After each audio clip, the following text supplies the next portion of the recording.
Blessings and welcome everyone. Just a reminder before we begin. Your rising sign horoscope will give you additional clarity as to how a great deal of your sun sign horoscope may show up, and your moon sign horoscope will give you the less prominent side story that'll also be playing out for this 2-week period. Remember, horoscopes serve best when observed, like a weather or traffic report. You have influence over all outcomes with your thoughts, actions, choices, and deeds. Use the information that presents to help you make the highest choices for the highest outcomes. If you wish to schedule any of my services or like access to more content via my Patreon, follow the links below or go to my website, integrativemysticism.com.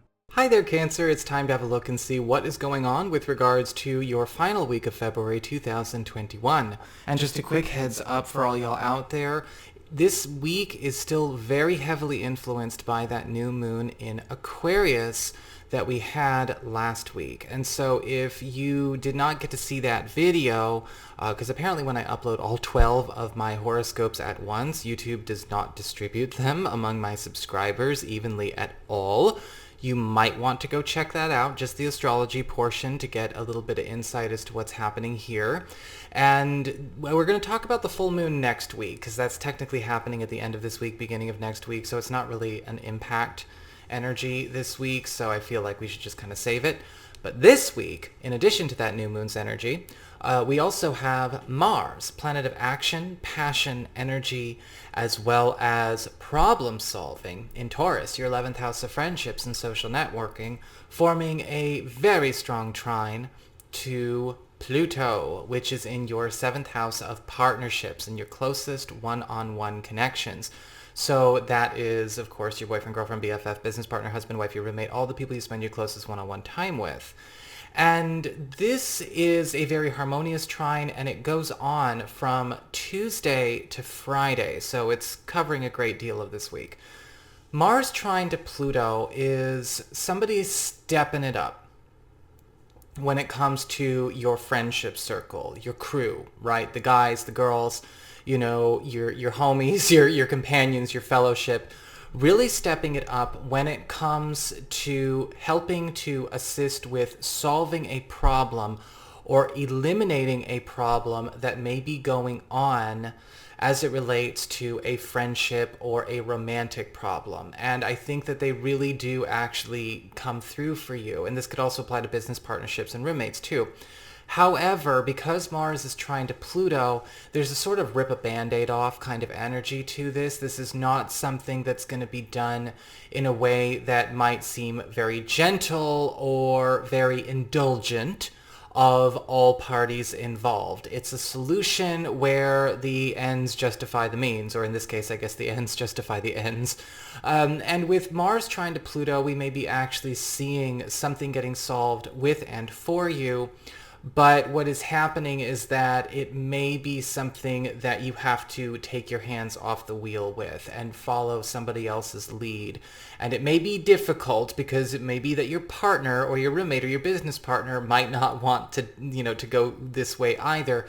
But it is something that would serve, all right? And we'll talk more about that because, of course, we've got love stuff coming up here in the cards as well. So, hang tight. For your spiritual themes, when it comes to your cards, you have the Empress upright.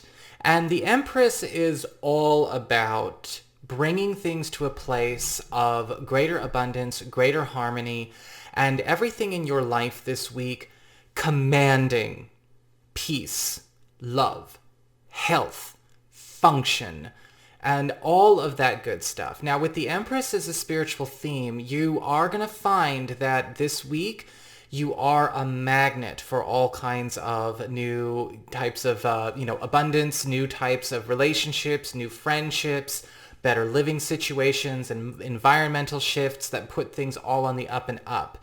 However, I will stress, sometimes with the Empress upright, because this is kind of, all right, we're working with what is objectively harmonious, not subjectively harmonious.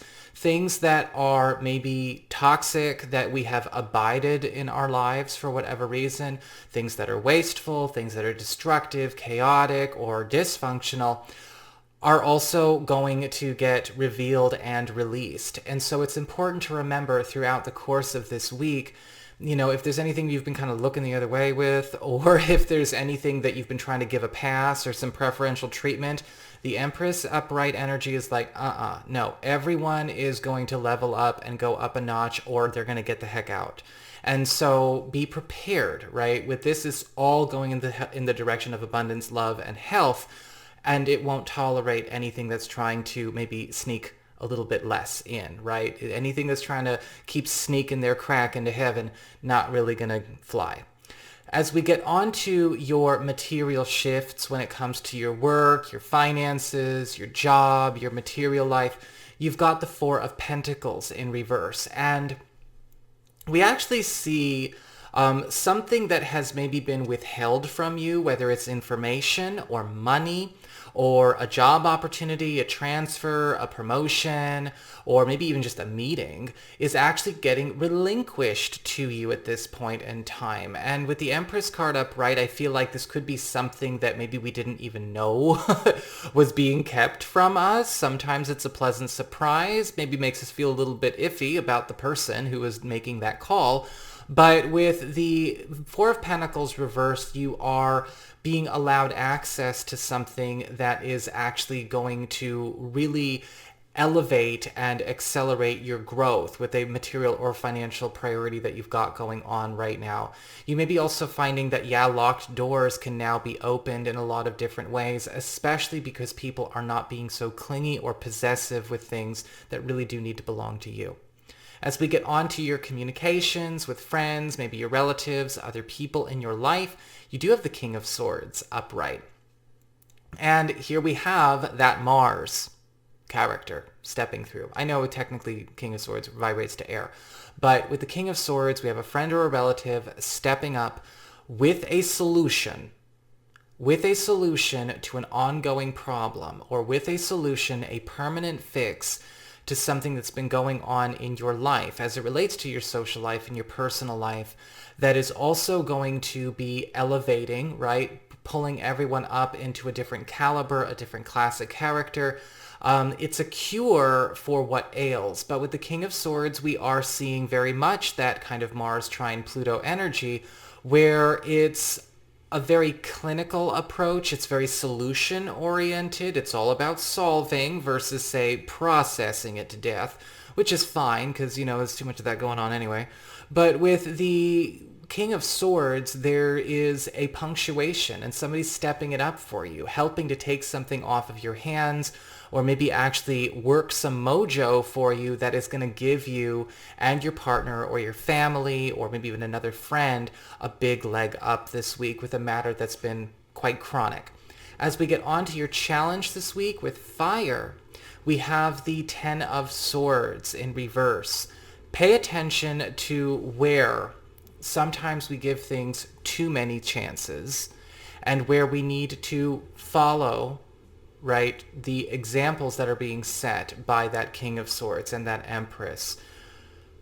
Really, there's no point in establishing boundaries or setting higher standards if you're going to fold and cave in every time somebody fails to meet them. And when we have the Empress and the King of Swords, again, working with that Ten of Swords reversed, you are challenged to see where you might too easily cave in with people, or where you might give not just a second chance, but a third chance, a fourth chance, a fifth chance, including with yourself.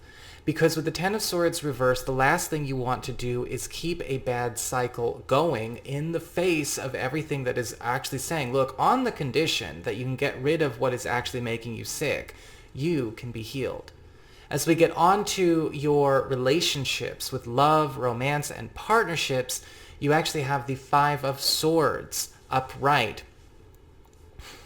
So this week, yes, I am seeing some conflict coming when it comes to our relationships. But it's not necessarily across the board always going to be between you and a partner. Some of you, yes.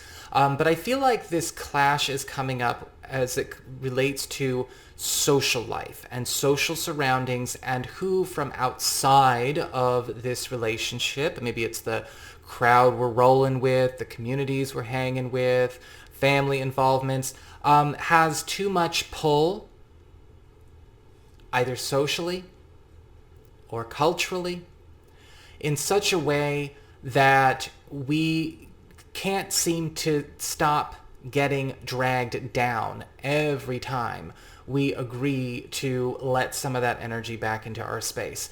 And there could be some fights about that. We could be fighting with a partner over that. They could be fighting with us over it. That could be one of your friends. It could be something going on with somebody new, where you're kind of finding that a person may actually have a lot of toxic friendships that they are allowing to give a lot of sway or a lot of influence on their choices or even what's going on with you. And with that Five of Swords, I do feel, yes, unfortunately, this may be a time where some of you may have to make some hard decisions about staying in your power, honoring those boundaries with, it's like, look, no judgment on you. You have free will. You go and do your own thing in your own territory, but we're not going to keep giving you a space to crap on in our home, in our relationship, in our social lives. This might be something hard for a partner to do because it may be something that they don't know how to do. Maybe they've put up with this for as far as too long that they just keep letting their friend or they're letting their partner walk all over them. Their family members walk all over them. This could be something your partner brings to you and you need to listen, especially if you might be too influenced by other people as well. So that is what I've got for you, Cancer. I hope you enjoyed it. If you did, don't forget to like, share, and subscribe. I appreciate it. Should you ever want to get a session with me, go on ahead to my website. It's integrativemysticism.com.